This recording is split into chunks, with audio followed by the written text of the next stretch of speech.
ئەو ناوچەی کە بەو 102 ڕۆژە بەو هەموو هێرشانە دژمن توانی بووی داگیری بکات.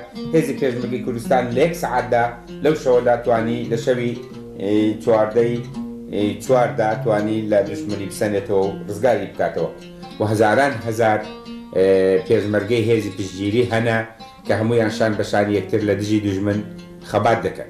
تەکی کیمیاوی نەک هەر دژی هێزی پێشمەرگە بەکاردێت بەڵکو دژی خەڵکی دێهاتی ناوچە ڕزگارکراوەکانیش بەکار هاتووە. نمونەی درندایەتی بەکارهێنانی چەکی کیمیاوی دەی شێخوەسانانە. دەی شێخوەسانان دەیەکە لە دۆڵی بالیسان ناوچەی خۆشناوەتی. لەو دێدا دوشمن لە یەک ڕۆژدا 121 کەسی خەڵکی ئەو دێی کوشت. لەناو ئەو 121 کەسەدا دایان مناڵ هەنە کە تەمەنیان لە یەک ڕۆژەوە هەتا 8 ساڵە. ئەگەر حکوومەتی عێراق بۆی بکرێ ئەوە کورد و کوردستان تەفروتونا دەکات وە کوردستان تعریب دەکات. کوردستان دووچاری شەڕێکی درندانەی فەوتاندن و لە ناوبردن و تعریبکردنی کوردستان بووە.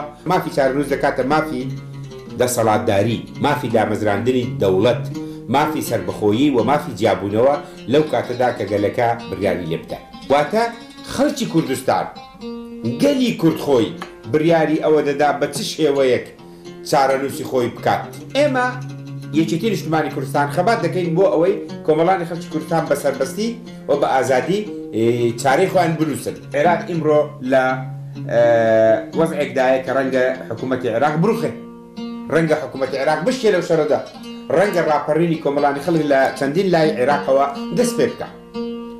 لەو کاتەدا ئێمە پێمان وایە کۆمەڵانی خەڵکی کوردستانی عێراق دەتوانن کوردستانی خۆیان ڕزگار بکەن و دەتوانن مافی چارەنووسی خۆیان بەکاربێنن. لەسەرێکی ترەوە ئەو هەموو کاولی و دەربەدەری و قوربەسەری بەسەر میلەتی کورداتوە. ئەو هەموو کاولکردنەی دێهات و شارەکانی کوردستان نە بە ئۆتۆنۆمی و بە نە هیچ شێوەیەکی تر تعمیر ناکرێتەوە و بینا ناکرێتەوە و جارێکیکە ئاوەدان ناکرێتەوە، بەڵکو بە مافی چارەنووس دەبێت کە سەروەت و سامانی کوردستان و لە پێش هەموو شتێک دەنەوتی کوردستان بکەوێتەوە دەست کۆمەڵانی خەڵکی کوردستان تا بەکاری بێنن لە ئاوەدانکردنی شار و دێهاتی کوردستان و لە سەر لە نوێ گەڕانەوەی ژیان بۆ کوردستان، ژیانی اقتصادی، ژیانی کۆمەڵایەتی، ژیانی خوێندەواری فەرهەنگی و بۆ ئەوەی سەر لە نوێ دێهاتی کوردستان و لادەی کوردستان ئاودان کرێتەوە و زەراعەت و پیشەسازی لە کوردستان ببوژێندرێتەوە بژێتەوە.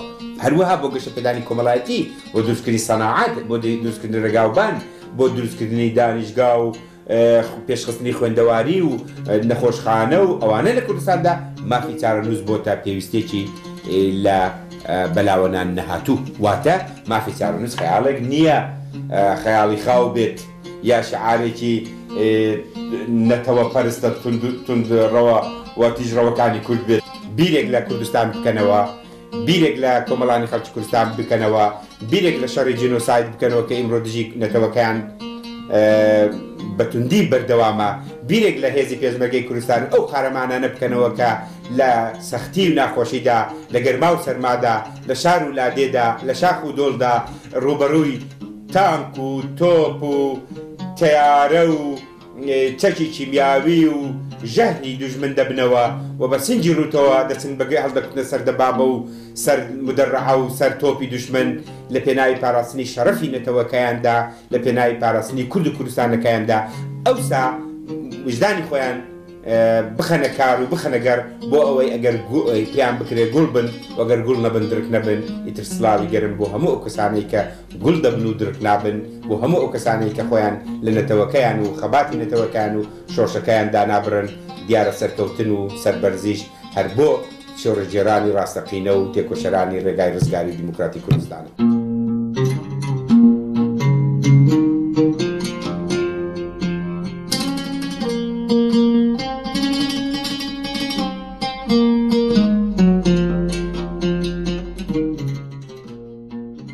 دیدارێک بۆ مێژوو بەم نزیکانە تەنها لەسەر شاشەی کەناڵی ئاسمانی گەلی کوردستان.